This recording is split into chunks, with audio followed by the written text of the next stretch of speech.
Hello दोस्तों, आपका बंधु क्लासेस में स्वागत है।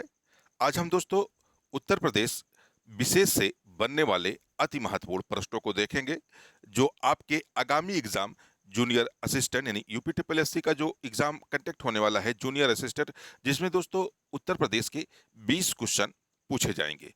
उसके लिए यह वीडियो काफी यूजफुल होने वाला है। आप इस वीडियो को पूरा देखिएगा, आपके पेपर के लिए यह वीडियो काफी महत्वपूर्ण होगा। उसके बाद उत्तर प्रदेश से जितने भी कम्पिटिटिव एग्जाम कराए जाते हैं, उनके लिए भी यह वीडियो काफी महत्वपूर्ण होने वाला है। तो आइए आज के सेशन का पहला प्रश्न देखते हैं।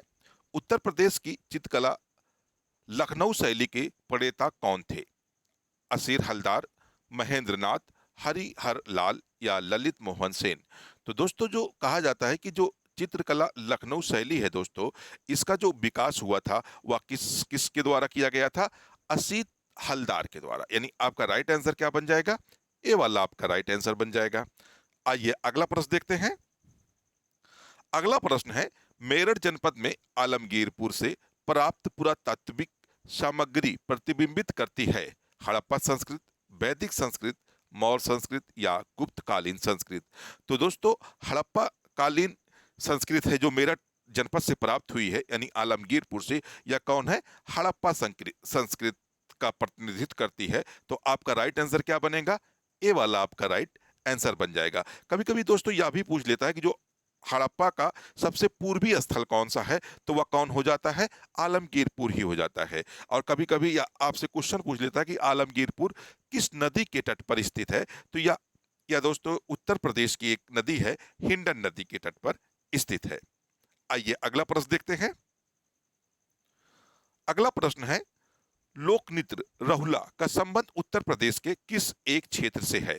पूर्वी क्षेत्र, पश्चिमी क्षेत्र, मध्य क्षेत्र या बुंदेलखंड क्षेत्र? तो रहुला नृत्य जो दोस्तों या उत्तर प्रदेश के यानी बुंदेलखंड क्षेत्र का से संबंध रखता है। तो रहुला नृत्य किस क्षेत्र से संबंधित है? तो बुंदेलखंड क्षेत्र से संबंधित है। आपका राइट आंसर क्या बन जाएगा? डी वाला आपका राइट आंसर बन जाएगा।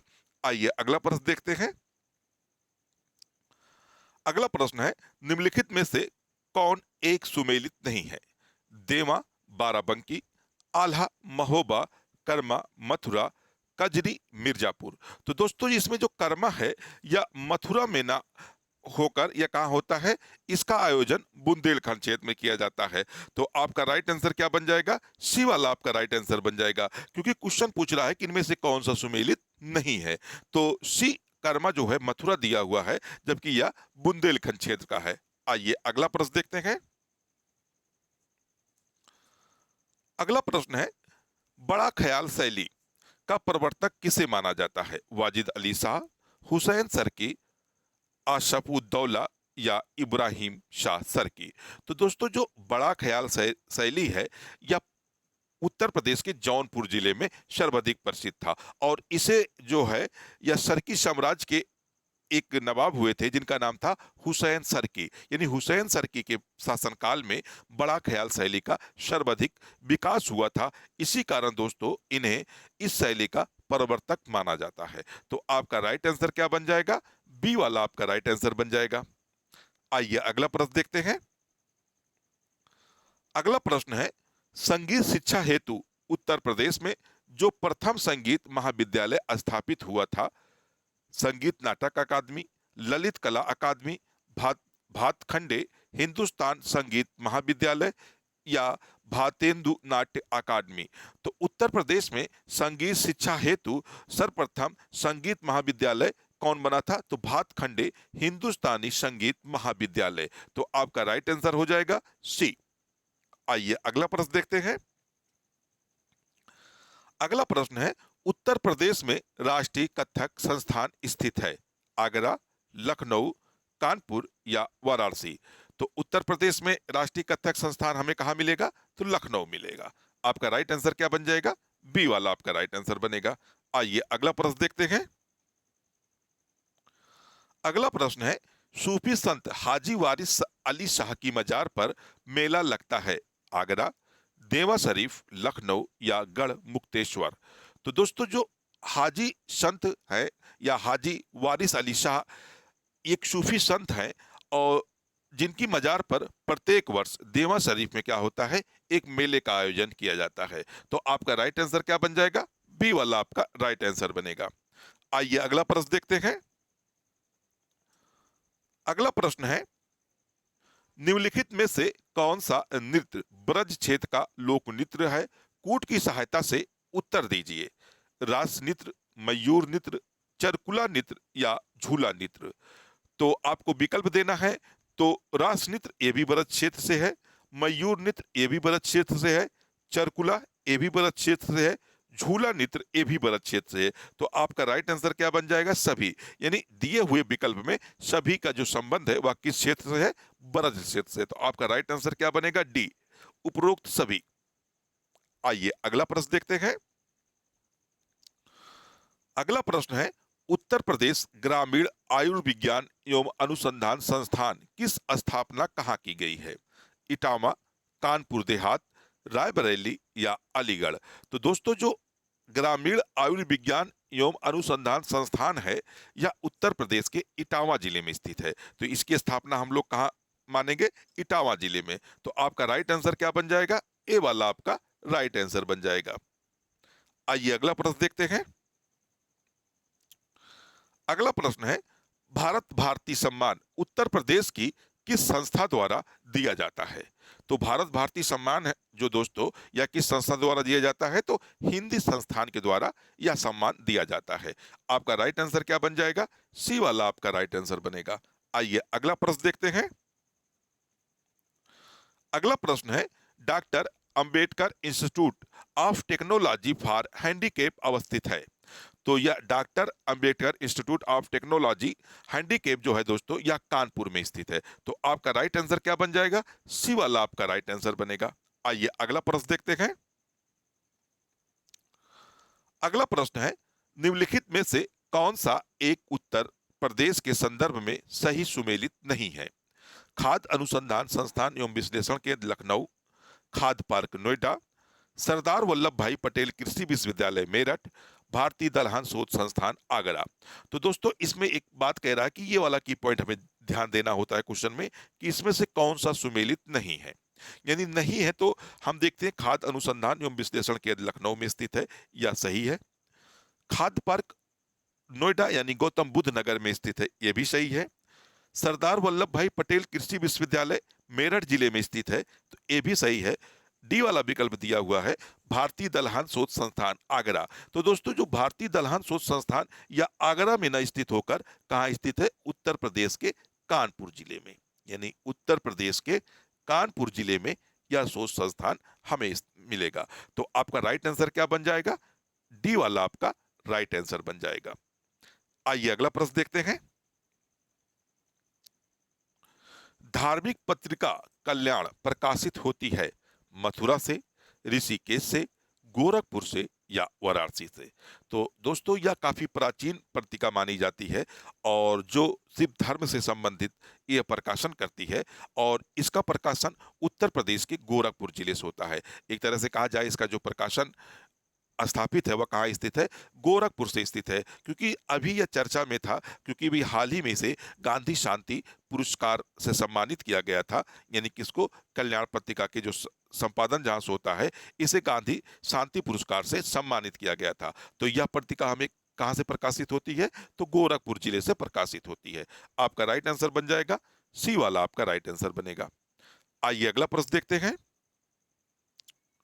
अगला प्रश्न है, उत्तर प्रदेश से प्रकाशित प्रथम हिंदी पत्र कौन सा था? सर्वहितकारक, बनारस अखबार, उद्दंत मर्तंड या इनमें से कोई नहीं। तो उत्तर प्रदेश से प्रकाशित होने वाला सर्वप्रथम हिंदी पत्रकार कौन था? बनारस अखबार था। यानी हिंदी जो समाचार पत्र था वह सर्वप्रथम कौन था उत्तर प्रदेश से प्रकाशित होने वाला? तो बनारस अखबार था। तो आपका राइट आंसर क्या बनेगा? बी वाला आपका राइट आंसर बन जाएगा। आइए अगला प्रश्न देखते हैं। अगला प्रश्न है, गौतम बुद्ध को महापरिनिर्वाण की प्राप्ति कहां हुई थी? कौशाम्बी, कुशीनगर, श्रावस्ती या सारनाथ। तो दोस्तों गौतम बुद्ध को जहां मृत्यु हुई थी और इसी मृत्यु को क्या बौद्ध धर्मों में क्या कहा जाता है? महापरिनिर्वाण कहा जाता है। यानी महापरिनिर्वाण, इसी को हम लोग देसी भाषा में क्या कहते हैं, मृत्यु का हो जाना। यानी जो मृत्यु गौतम बुद्ध की कहाँ हुई थी, ये पूछ रहा है मृत्यु। तो मृत्यु गौतम बुद्ध की कहाँ हुई थी, तो कुशीनगर में हुई थी। आपका राइट आंसर क्या बन जाएगा, बी वाला आपका राइट आंसर बन जाएगा। सारनाथ में कहा जाता है दोस्तों कि गौतम बुद्ध ने सर्वप्रथम अपने जो प्रथम उपदेश दिया था, ये कई बार आपसे एग्जाम में पूछा गया है, प्रथम उपदेश, प्रथम जो उपदेश दिया था वह कहां दिया था, सारनाथ में ही दिया था। आइए अगला प्रश्न देखते हैं हम लोग। अगला प्रश्न है, बेगम हजरत महल ने 1857 की क्रांति का नेतृत्व कहां से किया था, वाराणसी, लखनऊ, कानपुर या बरेली। तो बेगम हजरत महल जो दोस्तों, यह 1857 में अपने पुत्र बिरसिट कादिर को क्या करती हैं, नव अवध की गद्दी पर बैठाकर और उसकी संरक्षिका बनती है। और 1857 की क्रांति घटित होती है, यह लखनऊ से इसका नेतृत्व करती है। यानी कहां से नेतृत्व करती हैं, तो ये लखनऊ से करती हैं। आपका राइट आंसर क्या बन जाएगा, बी वाला आपका राइट आंसर बनेगा। आइए अगला प्रश्न देखते हैं। अगला प्रश्न है, निम्नलिखित में से कौन सुमेलित नहीं है, अमीर खुसरो कासगंज, जोश मलिहाबाद, मिर्जा गालिब आगरा, राम प्रसाद बिस्मिल देवरिया। तो दोस्तों इनमें से कौन सा सुमेलित नहीं है, यही आपसे जानना चाह रहा है। अमीर खुसरो, ये कासगंज से संबंध था इनका, ये बात सही है।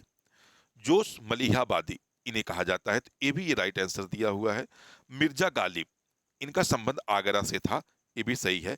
राम प्रसाद बिस्मिल देवरिया दे रहा है दोस्तों, क्योंकि राम प्रसाद बिस्मिल का अगर पैदाइश की बात कर ली जाए तो इनका पैदाइश कहा जाता है दोस्तों शायद गोरखपुर के में, और इनको जो फांसी दी गई थी वह कहाँ दी गई थी, अयोध्या में दी गई थी। तो इनका संबंध देवरिया से नहीं था, इसलिए आपका राइट आंसर क्या बन जाएगा, डी वाला आपका राइट आंसर बन जाएगा। आइए अगला प्रश्न देखते हैं। अगला प्रश्न है, उत्तर प्रदेश के पहले विधानसभा अध्यक्ष कौन थे, जीबी पंत, पुरुषोत्तम दास टंडन, जेपी कृपलानी, जीबी मंगलोन मलंगर। तो दोस्तों उत्तर प्रदेश के जो पहले विधानसभा अध्यक्ष थे वो कौन थे, पुरुषोत्तम दास टंडन थे। आपका राइट आंसर क्या बन जाएगा, बी वाला। अगर जीबी मंगलंकर की बात करें तो यह लोकसभा के, यानी यह लोकसभा के पहले अध्यक्ष थे। यानी लोकसभा के ये पहले अध्यक्ष थे। आइए अगला प्रश्न देखते हैं। अगला प्रश्न है, निम्नलिखित में से कौन उत्तर प्रदेश के मुख्यमंत्री नहीं थे, गोविंद वल्लभ पंत, हेमंत हेमंतवती नंद बहुगुणा, कृष्णा पंत चंद्र पंत, नारायण दत्त तिवारी। तो उत्तर प्रदेश के कौन से मुख्यमंत्री नहीं थे, तो गोविंद वल्लभ पंत की बात करें तो यह उत्तर प्रदेश के प्रथम मुख्यमंत्री थे। यानी यह उत्तर प्रदेश के क्या थे, प्रथम मुख्यमंत्री थे। हेमंतवती नंद बहुगुणा ये भी उत्तर प्रदेश के मुख्यमंत्री रह चुके थे। कृष्णा चंद्र पंत यह दोस्तों उत्तर प्रदेश के कभी भी मुख्यमंत्री नहीं रहे थे। तो आपका राइट आंसर क्या बन जाएगा, सी वाला आपका राइट आंसर बन जाएगा। और नारायण दत्त तिवारी जो है यह भी उत्तर प्रदेश के मुख्यमंत्री थे। आइए अगला प्रश्न देखते हैं। अगला प्रश्न है, उत्तर प्रदेश में किसी नगर का मेयर नगर का प्रथम नागरिक होता है, नगर निगम का पादेन सदस्य होता है, कार्यकारिणी समिति का पादेन सभापति होता है, कार्यपालक मशीनरी का पूर्ण नियंत्रक करता है। तो दोस्तों जो उत्तर प्रदेश का मेयर होता है, या हम उसे कह सकते हैं कि जो उत्तर प्रदेश का मेयर कहता है या नगर निगम का अध्यक्ष कहते हैं, तो वह कौन होता है, यानी नगर का प्रथम नागरिक माना जाता है, यह सही है। यानी नगर का प्रथम नागरिक माना जाता है, यह सही है। नगर निगम का पदेन सदस्य होता है, यह भी सही है। कार्यकारिणी समिति का पदेन सभापति होता है, ये भी सही है। कार्यपालक मशीनरी का पूर्ण नियंत्रण करता है, तो ये दोस्तों नहीं है, क्योंकि पूरी तरह से यह मेयर जो होता है पूर्ण नियंत्रण नहीं करता है। तीसरा वाला सेंटेंस क्या है, चौथा वाला सही नहीं है। तो हमारा क्या आंसर बन जाएगा, 1 2 3। तो आपका राइट आंसर क्या बन जाएगा, बी वाला आपका राइट आंसर बन जाएगा। आइए अगला प्रश्न देखते हैं। अगला प्रश्न है, उत्तर प्रदेश का कौन सा जिला और नलिका अपरदन से सर्वाधिक प्रभावित है, इटावा, गोरखपुर, मेरठ या फारुखाबाद। तो उत्तर प्रदेश जो अनलिका अपरदन है या सर्वाधिक इटावा जिला प्रभावित है। आपका राइट आंसर ए। आइए अगला प्रश्न देखते हैं। अगला प्रश्न है, उत्तर प्रदेश के भावर क्षेत्र में किस प्रकार की मृदा पाई जाती है, दलदली, कंकरीली, पथरीली, महीन जलोढ़ या शुष्क मृदा? तो उत्तर प्रदेश में दोस्तों कंकरीली पथरीली मृदा पाई जाती है। आपका राइट आंसर बी। आइए अगला प्रश्न देखते हैं। अगला प्रश्न है, उत्तर प्रदेश में सर्वाधिक वर्षा किस क्षेत्र में होती है? पूर्वी मैदानी क्षेत्र, मध्यवर्ती मैदानी क्षेत्र, पश्चिमी मैदानी क्षेत्र या दक्षिणी पहाड़ी पठारी क्षेत्र? तो दोस्तों उत्तर प्रदेश में सर्वाधिक वो जो वर्षा होती है वह पूर्वी मैदानी क्षेत्रों में होती है। तो आपका राइट आंसर क्या बन जाएगा? ए बन जाएगा। अगर जिले की बात करें तो गोरखपुर में, यानी गोरखपुर में गोरखपुर में सर्वाधिक वर्षा होती है। और यही पूछ लिए सबसे कम होती है, यानी सबसे कम वर्षा किस जिले में होती है? सबसे कम वर्षा तो मथुरा में होती है, यानी सबसे अधिक गोरखपुर में और सबसे कम मथुरा जिले में होती है। आइए अगला प्रश्न देखते हैं। अगला प्रश्न है, गंगा नदी उत्तर प्रदेश के किस जनपद से राज्य में प्रवेश करती है? मुरादाबाद, कन्नौज, बिजनौर या मुजफ्फरनगर? तो दोस्तों गंगा नदी उत्तर प्रदेश के बिजनौर जिले से प्रवेश करती है। तो आपका राइट आंसर क्या बन जाएगा? सी वाला आपका राइट आंसर बन जाएगा। आइए अगला प्रश्न देखते हैं। अगला प्रश्न है, उत्तर प्रदेश व मध्य प्रदेश सरकार के बीच किन दो नदियों को जोड़ने संबंधी समझौता हुआ है? यमुना व चंबल, केन व टोंस, सोन व बेतवा, केन व बेतवा? तो दोस्तों भी हाल ही में उत्तर प्रदेश और मध्य प्रदेश सरकार ने केन व बेतवा नदी केन व बेतवा नदी को आपस में जोड़ने संबंधी एक समझौता किया है। तो आपका राइट आंसर क्या बन जाएगा? डी वाला आपका राइट आंसर बनेगा। आइए अगला प्रश्न देखते हैं। अगला प्रश्न है, भारत के किस राज्य में सर्वाधिक सिंचाई नलकूपों से होती है? उत्तर प्रदेश, पंजाब, मध्य प्रदेश या बिहार? तो भारत में सर्वाधिक नलकूपों से जो सिंचाई होती है दोस्तों वह उत्तर प्रदेश में होती है। तो आपका राइट आंसर क्या बन जाएगा? ए वाला आपका राइट आंसर बन जाएगा। आइए अगला प्रश्न देखते हैं। अगला प्रश्न है, रिहंद घाटी परियोजना किस जिले में है? सोनभद्र, ललितपुर, मिर्जापुर या भदोई? तो रिहंद घाटी परियोजना किस जिले में है? तो सोनभद्र जिले में है। आपका राइट आंसर क्या बनेगा? ए वाला आपका राइट आंसर बन जाएगा। आइए अगला प्रश्न देखते हैं। अगला प्रश्न है, निम्नलिखित में से कौन सी उत्तर प्रदेश की पेयजल परियोजना है? शारदा सहायक नहर परियोजना, ज्ञानपुर पंप नहर परियोजना, गोकुल बैराज परियोजना या पथराई बांध? तो दोस्तों जो गोकुल बैराज परियोजना है यह उत्तर प्रदेश की पूर्ण रूप से पेयजल परियोजना है। तो आपका राइट आंसर क्या बनेगा? सी वाला आपका राइट आंसर बन जाएगा। आइए अगला प्रश्न देखते हैं। अगला प्रश्न है, फुल्लर झील भारत के किस राज्य में स्थित है? मध्य प्रदेश, उत्तराखंड, उत्तर प्रदेश या बिहार? तो फुल्लर झील भारत के उत्तर प्रदेश राज्य में स्थित है। आपका राइट आंसर सी वाला होगा। कभी कभी दोस्तों ये पूछ लेता है कि यह उत्तर प्रदेश के किस जिले से निकलती, किस जिले में स्थित है? तो यह पीलीभीत, यानी ये भी हमें अब जानना जरूरी है। पीलीभीत या पीलीभीत भीत जिले में स्थित है। यहीं से कहा जाता है दोस्तों जो उत्तर प्रदेश की यमुना नदी है, सॉरी दोस्तों जो उत्तर प्रदेश की गोमती नदी है, यानी ये राइट गोमती नदी, गोमती यानी गोमती नदी का जो उद्गम होता है इसी झील से होता है, यानी फुल्लर झील से ही गोमती नदी का उद्गम होता है। तो दोस्तों यह वीडियो आपको कैसा लगा आप हमें कमेंट बॉक्स में बताएंगे। चैनल को हमारे सब्सक्राइब कर लेंगे, वीडियो को ज़्यादा से ज़्यादा शेयर करेंगे और लाइक करना ना भूलेंगे दोस्तों। फिर मिलते हैं अगले वीडियो में, जब तक के लिए धन्यवाद। जय हिंद दोस्तों।